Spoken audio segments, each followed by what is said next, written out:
Well, looks like this might work after all. Oh, good. Polio now. I didn't ignore you totally, Phil, Not a problem. but I have to go through the slides manually, so I've got it coordinated with my narrative. That's okay. I've managed slide presentations for many folk. Since we're, I think, recording this, It is recording. I'm hoping that our extended value will be through our library. But I'm glad that you're all here. So if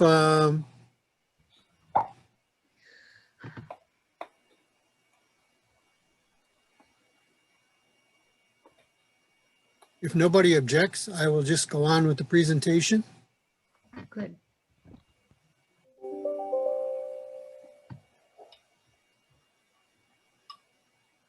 So as I've written it, I'll try not to make it sound too much like I'm reading it, but hello, everybody. Hello. Lynn Morgan, I'm a part of Farmington Rotary. And today is World Polio Day, October 24th. Every year, Rotary International and Rotary clubs around the world recognize this day, October 24th, in respect for the efforts that we have been making for the last 35 years against polio. 35 years. In the mid-1980s, Rotary recognized that polio was of epic proportions throughout the world. After much thought and research and planning, the leadership of Rotary International decided to make a promise. That promise was to the children of the world, that Rotary would see to the eradication of polio from the earth. That meant no longer would children have to worry about their children contracting a potentially crippling or deadly disease known as polio. Shauna's joining us. This was a daunting promise because it meant for as long as needed, every child in the world would receive a vaccine now consisting of 2 drops. What it meant in the long run was that Rotary would be directly involved in eradicating only the second disease ever to be completely removed from the world.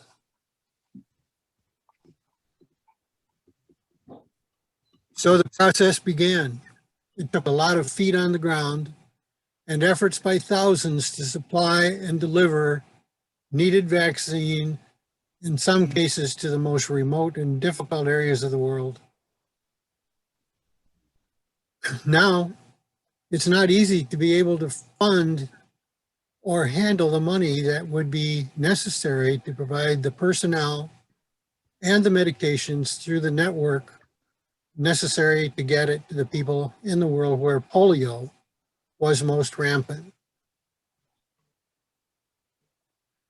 Our Rotary Foundation impressed the World Health Organization, UNICEF, and governments around the world with our stewardship, and the Gates Foundation partnered with Rotary International to assist in fundraising.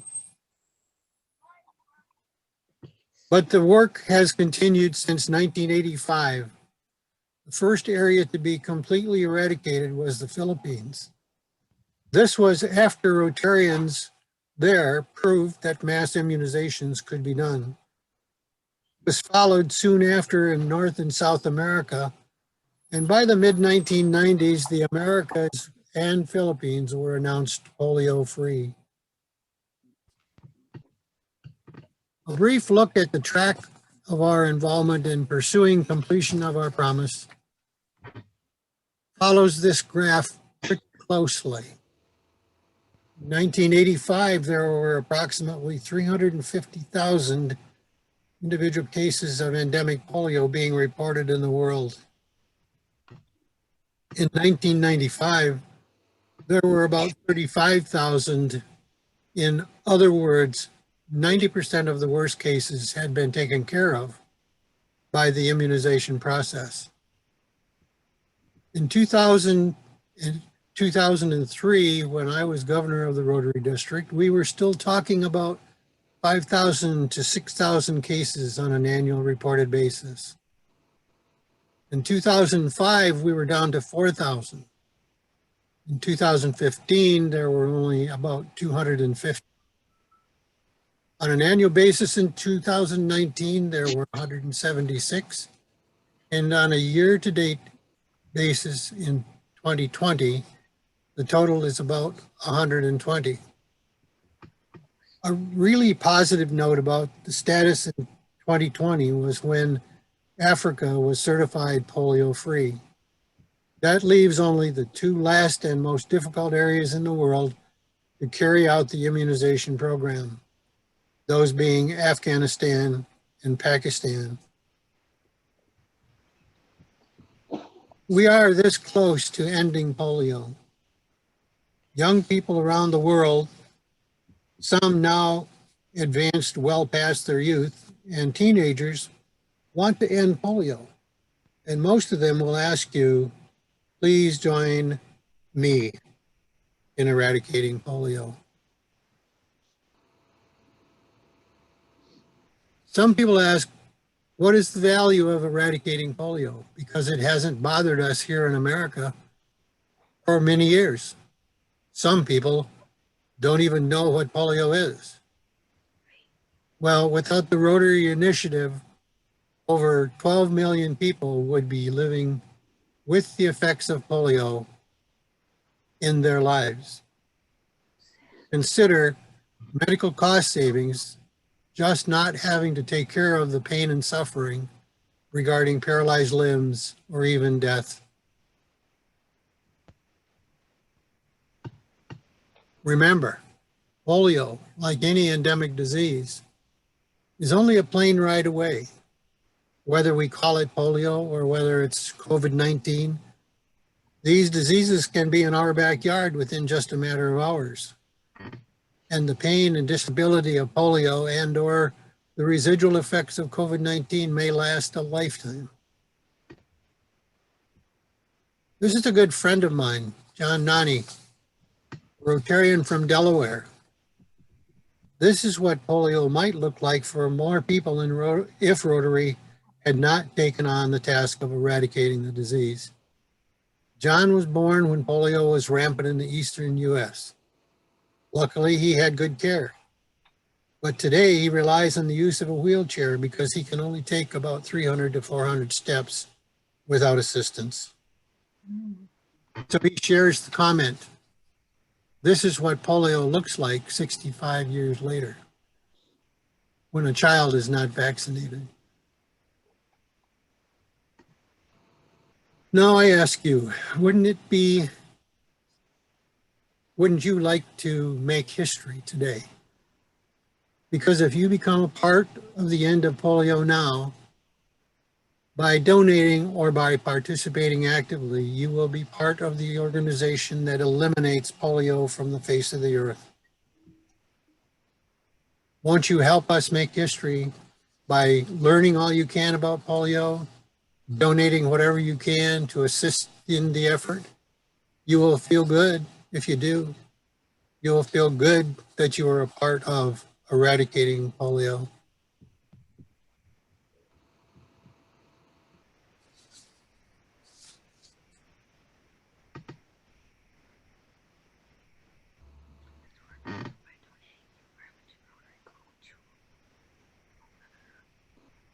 Just as a reminder, if there are questions that come up later in your mind, you can contact us at WPD, World Polio Day, at farmingtonrotaryclub.org, and we can provide you with details to your specific question.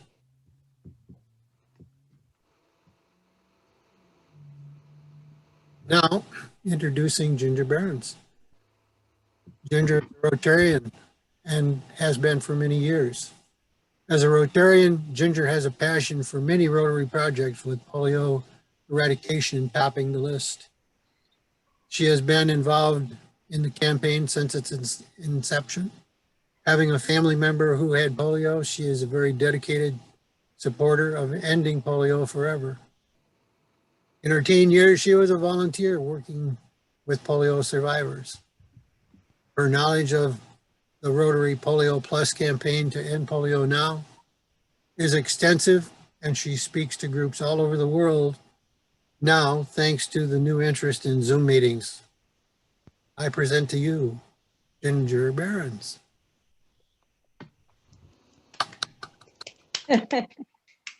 Thank you, Lynn. Thank you for that introduction. I just wanted to show you though, Lynn had a little item in his, and I don't know if you can see this or not, but Lynn had this shoe, and I wanted to let you know that that is also part of my wardrobe. Lynn, can you stop sharing, please? Yeah, let's see. There we There go. we go. So that is part of my wardrobe now. I often take walks in these shoes. Mostly it was to polio meetings, but now it's other places. So anyway, to get started today, Lynn and I had talked about one of the most hot topics recently has been about polio and COVID. And so I am going to talk to you a little bit about that, but also to give you a little update. But I just want to share with you to start a little bit something that Lynn had mentioned. In 1952, we were in one of the heights of the polio endemics here in the Farmington area. And there was a 5-year-old boy who had gone to a birthday party with 11 friends, and 3 of whom contracted polio. But he was the only little boy who was paralyzed of that group. Now, this is a family that had been really trying to protect their child. They weren't going to theaters, they weren't going to church, they weren't taking him to swimming pools, those kinds of things. But this party was a family friend, and they thought it would be safe, and kind of much like COVID is today, you know, that's a risk that happens. So he went to the party and he contracted polio, and that was in 1952, and I wasn't born until 1957. But I met this little boy as a neighbor, and he couldn't walk, and he was always having physical therapy, but he would sit on the porch with a blanket covering his legs, and we lived in a cul-de-sac, and we would play, and I don't think I understood as a child that this little boy had run and jumped and played just the day before he got a bellyache, and the bellyache led to a fever, and lo and behold, it was polio, and it paralyzed him. So as Lynn said, life went on, and I ended up marrying the boy next door's brother, which was my husband Lee, and Kurt, the little 5-year-old boy, was his brother. And Lee came along in 55, 3 years after his brother had contracted polio. His brother was 8 years old at that time. So Lee and his twin sister Lori never knew their brother to be able to run and jump and play like a normal child. And that's kind of a sad part about polio, is that those stories are still happening in other parts of the world, Pakistan and Afghanistan. The numbers hot off the press today are Pakistan had 77 cases, and Afghanistan 52. So we've upped our total to 129 cases this year, but we are still a little bit behind where we were last year at the end of the year. And that's the sad fact. But I want to tell you about the successes. I think everyone knows that in the end of March, we halted the polio vaccination campaign because it just wasn't safe with COVID running rampant for the polio workers to go door to door. So we had to halt the campaign, and 40 million children went without vaccine from that point until September 25th. So there was a lot of concern, and as you might imagine, with polio still being endemic in those 2 countries, and then in the other countries that polio, the younger children were not getting the routine immunizations to be fully immunized against polio. It was really a concern. But while that all seems very sad, you wouldn't think that we would have something to celebrate this year. And we do as Rotarians. We have much to be proud of and much to celebrate. Lynn mentioned that on August 25th, Africa was declared polio free. And just a month later, on September 25th, Dr. Tunji Fushu from Nigeria, who had been leading the polio campaign there and was very, very responsible for keeping it going until polio had been eradicated from Nigeria. He was named by Time to the Times list of 100 of the most influential people. So we had a Rotarian on that list. So that was another success that we had. And then, and I'm going to talk more about COVID in a minute, but just the successes this year right now. September 25th, after being halted in March due to travel restrictions and, as I said, the concern for the workers, we were finally able to resume National Immunization Day. And in 5 days, 39 million children were vaccinated by workers who were going door to door. It took 270,000 frontline workers for us to be able to get to those children and get them vaccinated. So Pakistan was a concern over the prior to that, because they had a bit of a halt when 100,000 children who had been vaccinated showed up at area hospitals to a scare that was pretty much the result of a rumor started by the Taliban that the children were being poisoned. So in Pakistan, just before this, we had a halt to the polio campaign. And when March came along, it had just been researched. Our polio leaders went over and talked to the governmental officials in Pakistan and were able to get them to do a PR campaign, so to speak, to let parents know that the vaccine was in fact very safe. And we had just started that campaign when COVID came. So, so here comes COVID, and we have the COVID lockdown. And you might think that we did nothing, but the truth is we were busier than ever with the COVID lockdown. First of all, the surveillance, while we couldn't go door to door to vaccinate children, our workers who go out and do surveillance to look to see what areas polio is showing up in the soil samples and things like that, they were able to continue to do their work. So they went on and they got their soil samples. And what that did was that allowed us the opportunity to be able to move vaccine to areas where we knew it was going to be needed as soon as the ban of door-to-door was lifted. Our health clinics that we have, you know, one of the proudest things for Rotary is to be able to, I think Lynn's screen is still up maybe here.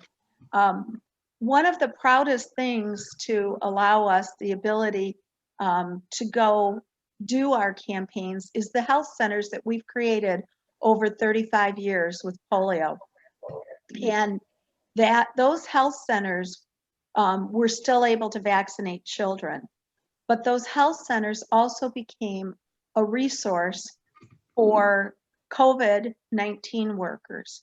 And they were able to use our systems that we've put in place.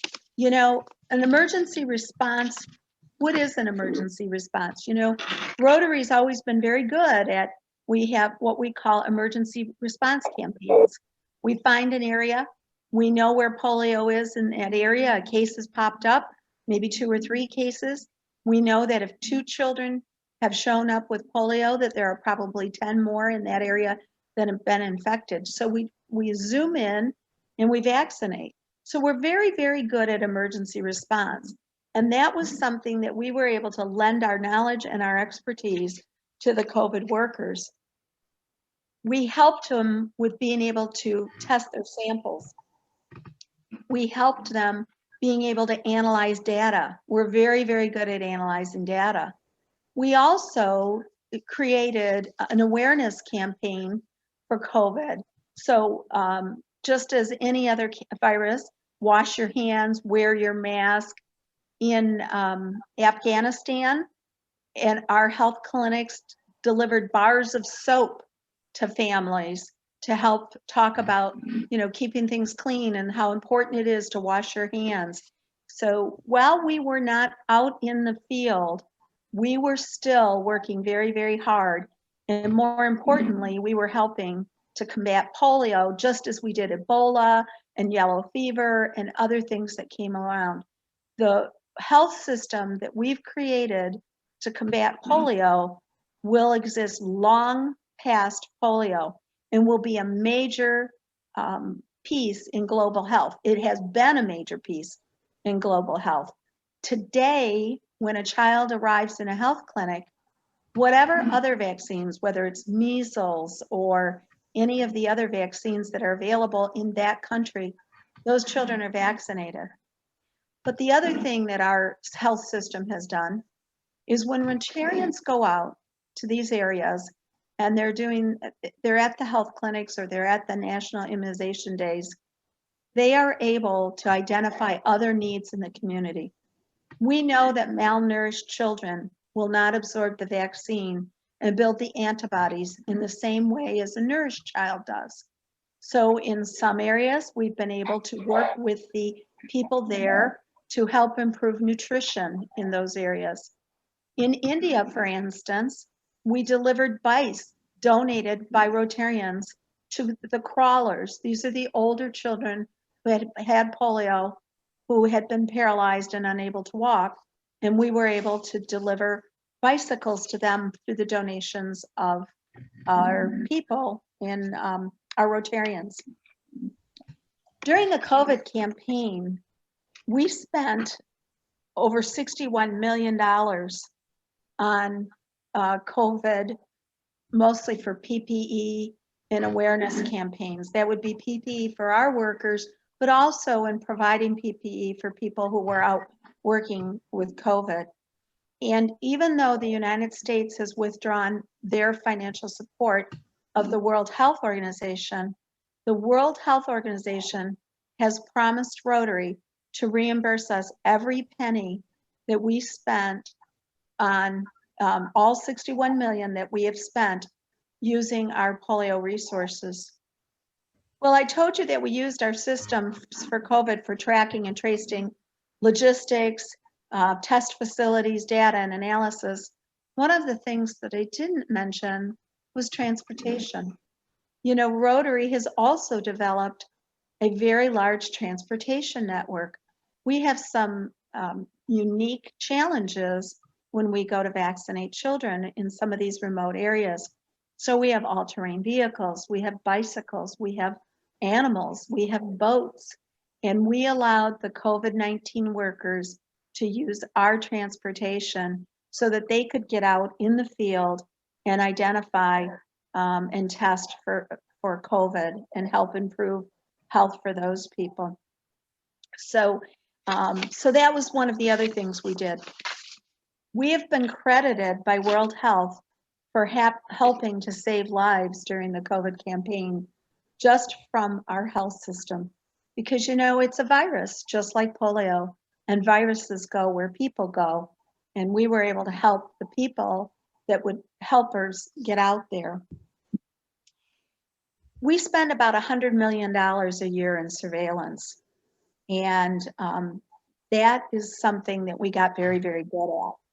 And, I'm going to talk a little bit about money. Lynn's talked about it. But sometimes we don't hear, where does your money go? And it's not about the money. It's about what the money can do. And that's a quote from past Rotary International President John Germ. Rotary uses $150 million a year on Polio Plus. 50 million of that comes from clubs and districts who donate the money. But 100 million of that comes from our matching program with the Gates Foundation. Now, to be clear, Rotary allocates where every penny of that money goes. A lot of people ask that question all the time. Well, so Bill Gates tells us what to do. No, he doesn't. Rotary is in charge of the Polio Plus campaign, and we allocate where that goes. So I can tell you that in 2019, 2020, we spent about 58.5 million on polio-related grants, and that came from our World Fund. Those are the grants that do the extra things that we find. They're the grants that help a club get a child with a cleft palate that they saw in a health clinic for polio, and they get that child to a country where there is the ability for them to be able to have surgery or a heart problem or some of those other things. They're also the grants that help us get mosquito nets and dig wells so that we can improve nutrition in the area and provide the bikes. So that's one of the things that we do with our money. But of the 150 million, 19% of it is used for vaccines. 38% of our money is used in the transportation of those vaccines. 24% of it is in awareness. Now, it's not awareness here in the United States or in our developed countries. This is awareness that a National Immunization Day is coming and helping to get the word out to parents to vaccinate their children. We spend a lot of money talking about what is polio, how can polio be prevented. We spend 14% on disease detection.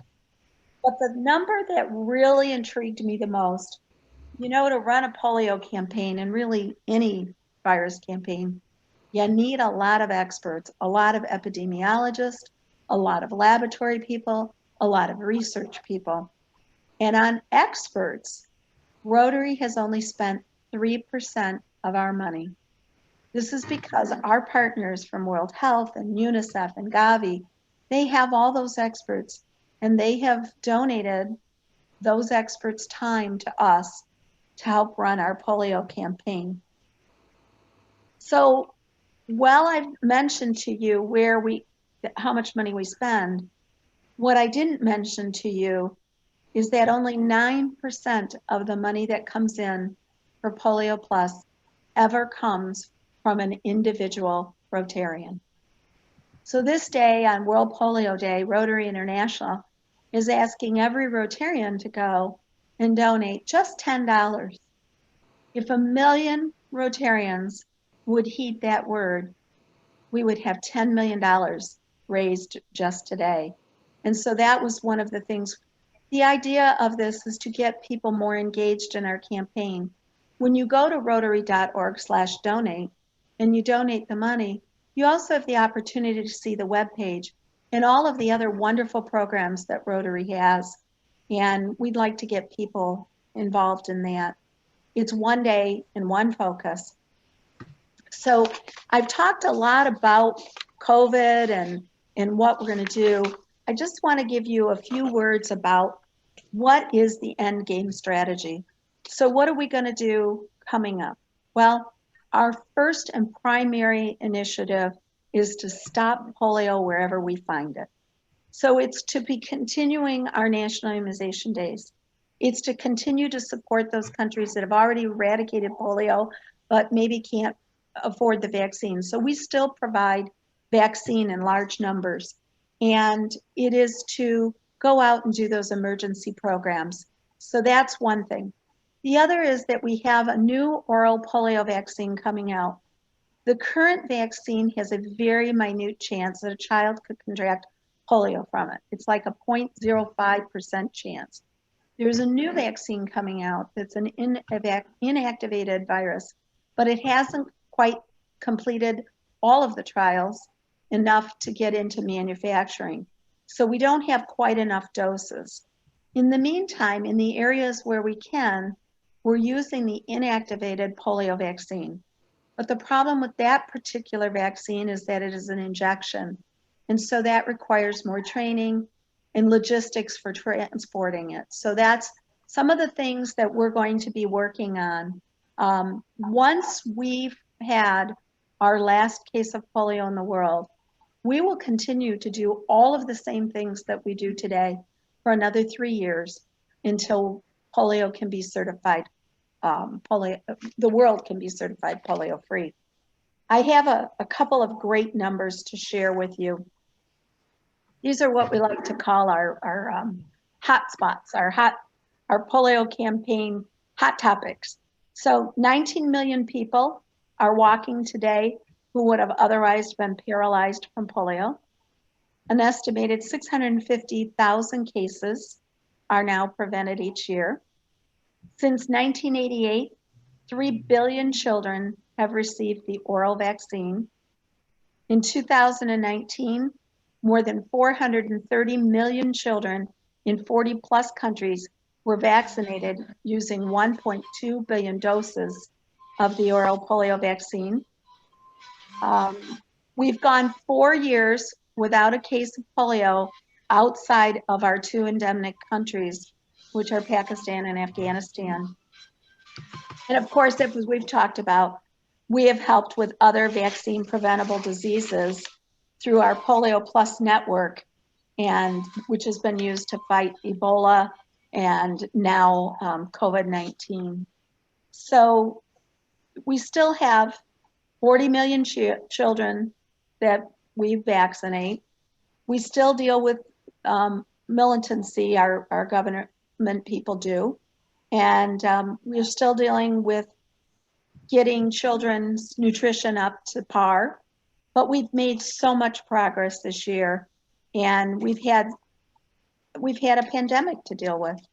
And so I couldn't be more proud of what we do.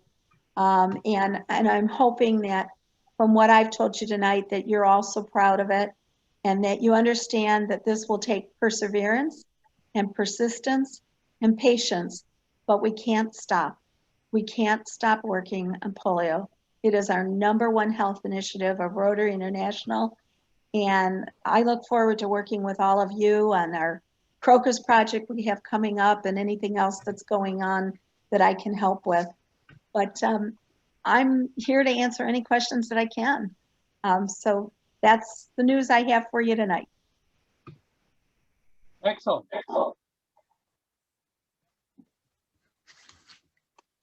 I have a question of a general nature. Over the years, there's been a lot of changes in the vaccines itself, and can you just give a little bit of information about how those changes have happened as far as the vaccine? Yeah. So as we know, the vaccine, a virus will mutate. And so as viruses mutate, the researchers that we have working with us continue to study if the vaccine is effective against the current version of polio. And in that time, you know, science always progresses. So we haven't used an oral polio vaccine in the United States since probably the late 70s. So it is now an injection that children from the age of 0 to 5 get 3 doses of the polio vaccine, but it's an injection. And that's not available in other countries where transportation or remote areas might be a problem. So we use that oral vaccine. But we have always looked for a vaccine that wouldn't have the incidence of creating a case of polio. And so fortunately that came up recently, that our researchers that are in our laboratories, that we actually partner laboratories, World Health and some of the other organizations, they all help to work on it, the experts that they provide. And that vaccine, we're probably 2 months from it being used. It's been found. And so we're really looking forward to that. That's been a long time coming. They've been looking for a really, really long time for a vaccine that would have an inactivated virus in it, like the injection does. That would be easier for us to transport. And even with the oral polio vaccine, we still have transportation challenges in terms of having to keep it cold storage and cold packing. And that's another area of expertise that we've gotten very good at. And in some of the countries where climates are very, very warm that's something else we've been able to help with other areas of healthcare on helping to transport medications, because it's something that we've gotten very good at. Anybody else?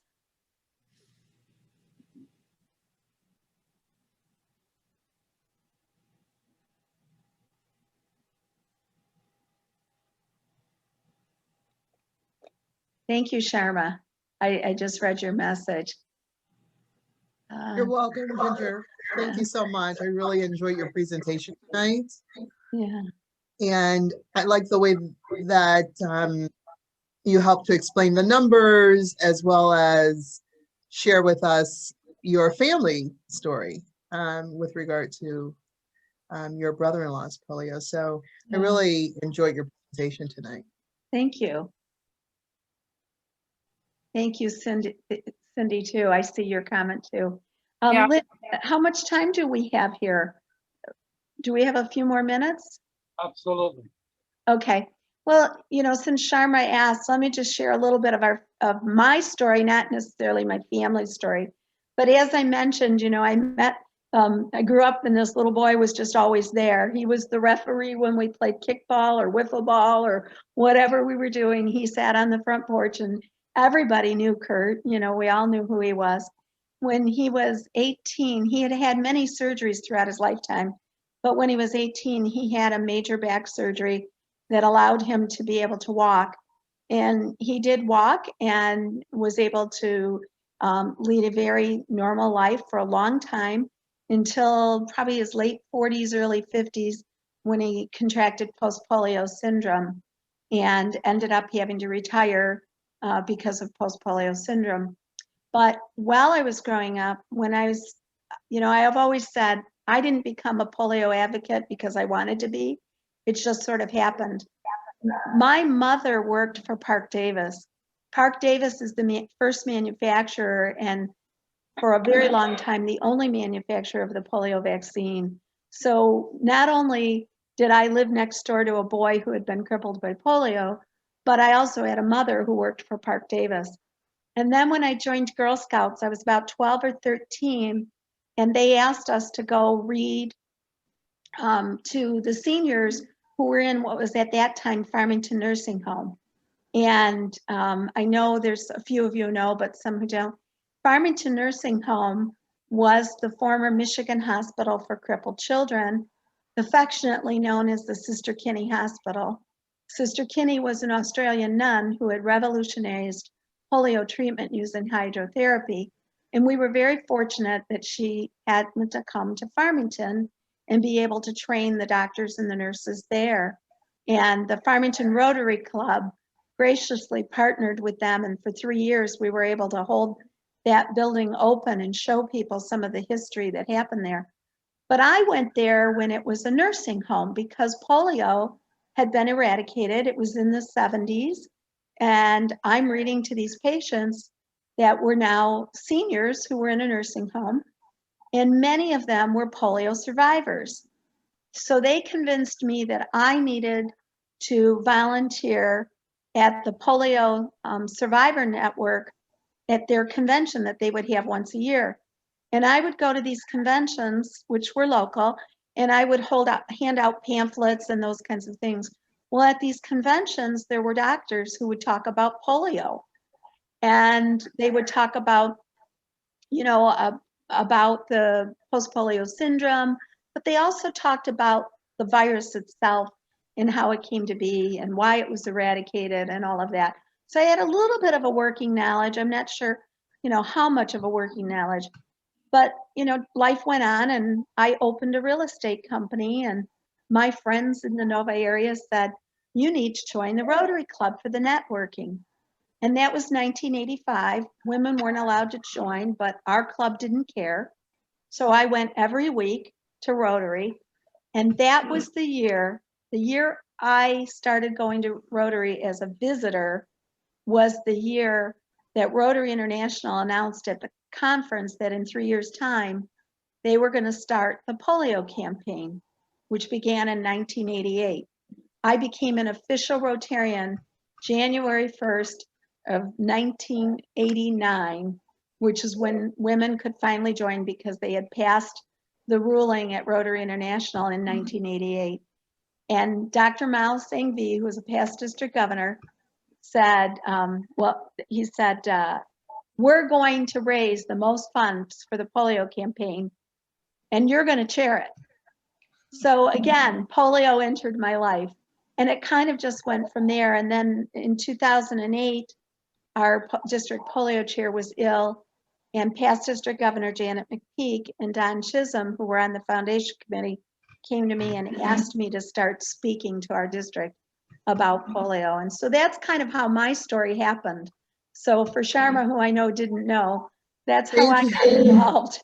That's how I got involved, and I've stayed involved, and I've spoken in Wisconsin and Indiana. And as Lynn said earlier, now with the advent of Zoom, I've even spoken to Rotarians in Pakistan.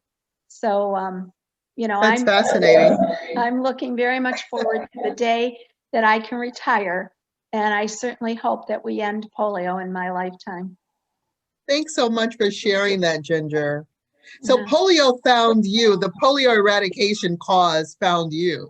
Yes, it absolutely did. And someday I hope Yes. to be able to be our district chair. And Mhm. I'm looking forward to that if it ever should come about. Thank you for sharing your story.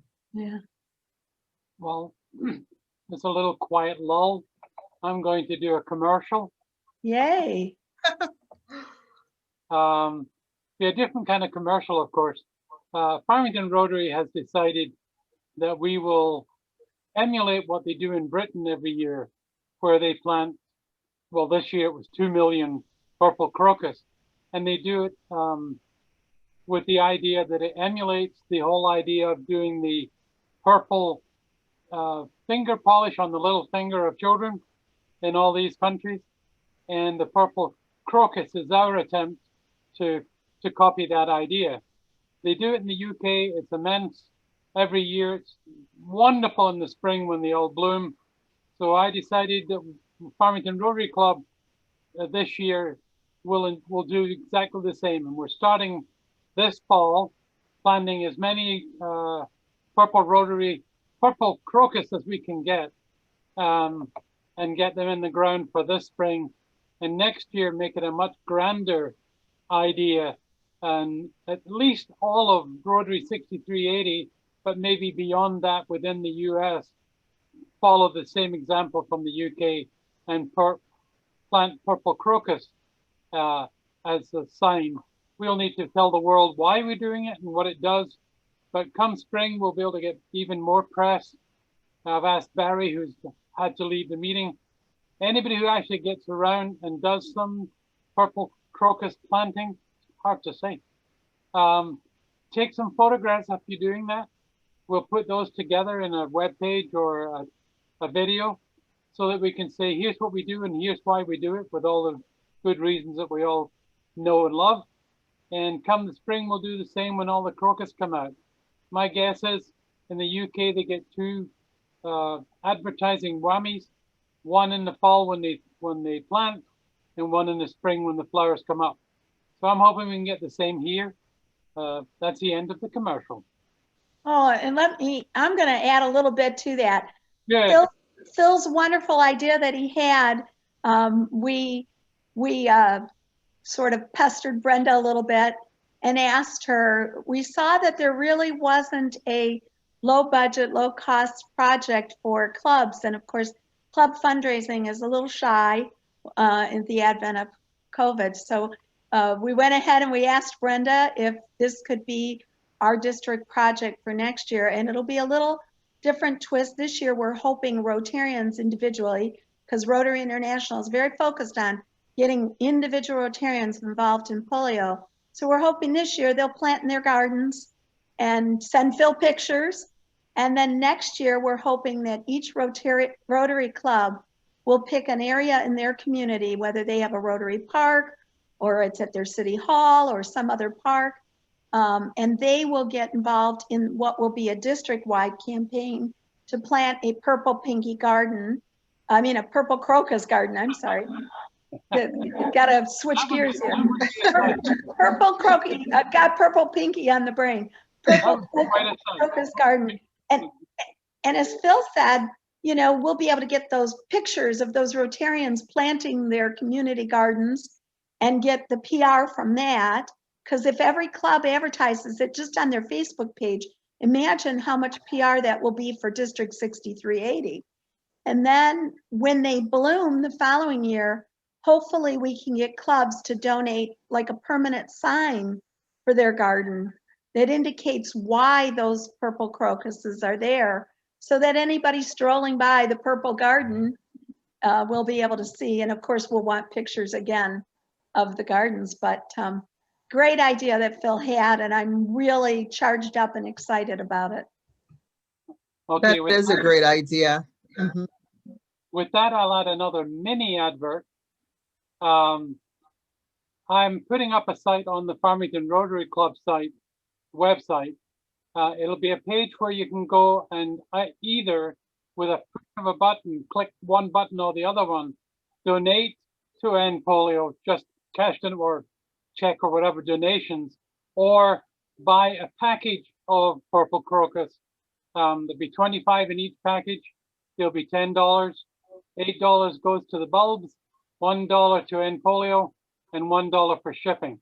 That will be up probably at the end of the weekend, and you can order them now. We'll deliver them in the next few weeks before the ground gets rock hard.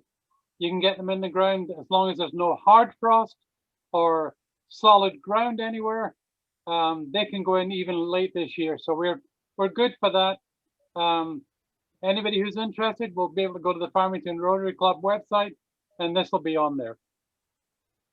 Phil, what do you think about bumping that up and maybe saying $12? And that way you could have a couple more dollars go to polio. I'll put the word in there that if you buy the package for $10, which is what I was telling, putting out all the material, that you can still make a donation Yeah. That's beyond the weird. $1. Yep, good. Yeah, good Penny, idea. you had a comment? Go, Penny. You crocuses don't last very long, and you keep saying garden. Is there other flowers that are purple that we can plant? I know there's other flowers, but there would be a continuum of purple rather than just a short term.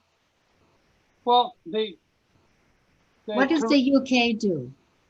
well, the correct statement is the crocus lasts in flower probably less than a month each year, but they come back every year. They're perennials, and they I don't know what the right agricultural word is, but they duplicate, meaning each year they grow more and more bulbs, and therefore more and more blooms.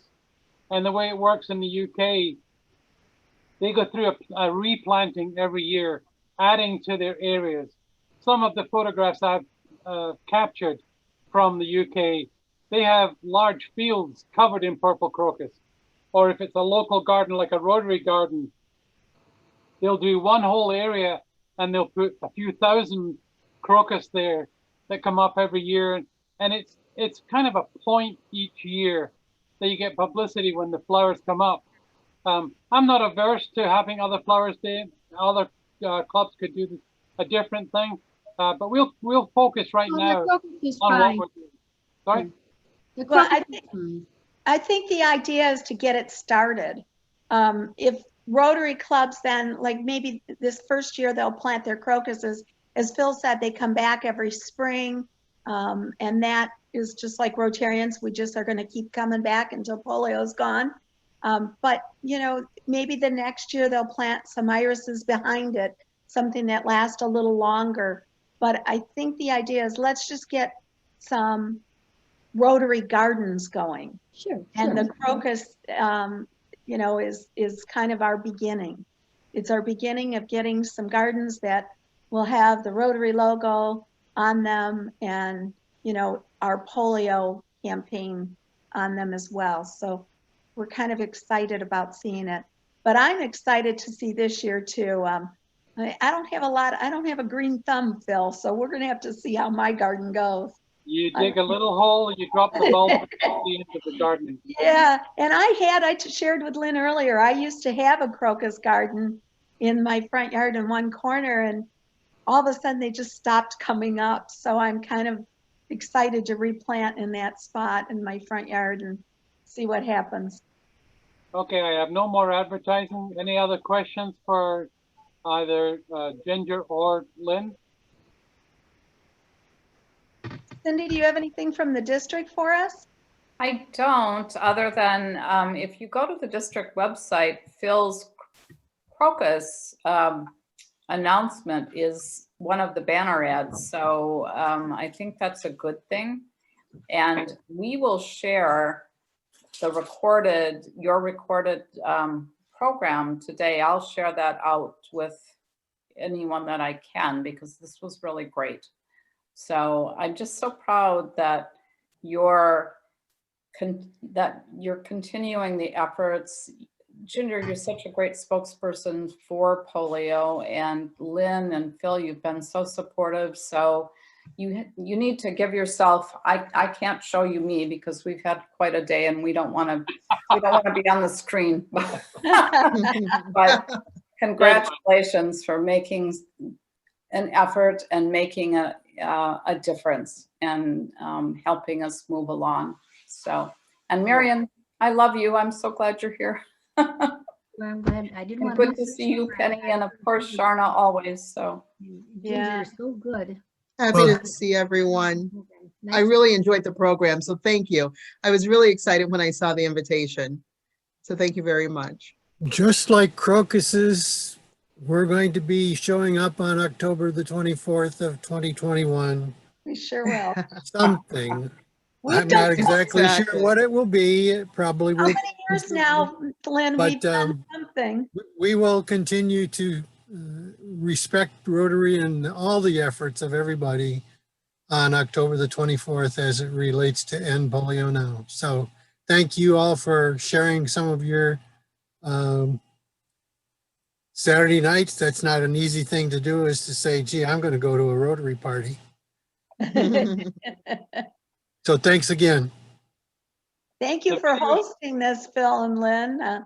It was a great idea, and hopefully next year COVID will be gone and we can go back to our movie theater or and find something to do there, or maybe in the future. I know it's going to be a long time before they'll let us back in to the what is now Beaumont Commons. Didn't they change the name? I don't think we'll be able to get back in there for a few years because of COVID, but yeah, the Farmington Rotary Club has certainly been very good at keeping the PR going. Well, the recording should be up on our website under Farmington Rotary virtual meetings. It'll be up there probably before noon tomorrow morning. It's great. great job. I look Thank forward you. to sharing it with my club. Okay, Thank guys. you. Thank Have a you. good evening. Thanks Bye-bye, again. everyone. Thank you all. Thank you. Bye-bye. Everybody.